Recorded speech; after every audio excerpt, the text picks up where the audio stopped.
सह्याद्री व्याघ्र प्रकल्पांतर्गत येणाऱ्या कोयना अभयारण्यात सोडवण्यात आलेली हिरकणी वाघीण तब्बल महिनाभर चिपळूण आणि खेड भागात वावरल्याचं पाहायला मिळते। जीपीआरएस कॉलरमधून मिळणाऱ्या सिग्नलच्या आधारावरून ही माहिती समोर येते। सह्याद्री व्याघ्र प्रकल्पाच्या मॉनिटरिंग सेंटरची विशेष टीम तिच्या मागे रात्रंदिवस नजर ठेवून होती।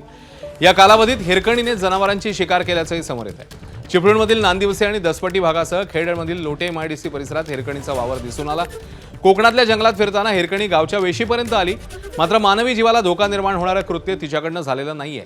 जंगलतोड, वणवे आणि सण उत्सवातील वाजणारे ढोल यामुळे विचलित झालेल्या हिरकणीची पावलं पुन्हा एकदा सह्याद्रीच्या वरच्या जंगलाकडे वळल्याचं पाहायला मिळतंय।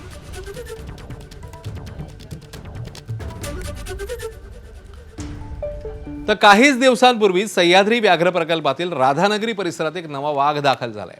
सिंधुदुर्गच्या दोडामार्गमध्ये हा वाघ जन्मलेला आहे। त्याला STRT T10 असा सांकेतिक क्रमांक देण्यात आलाय आणि त्याचं नामकरण राणोजी असं करण्यात आलंय। त्यामुळे आता सह्याद्रीतल्या वाघांची संख्या 10 वर पोहोचली आहे।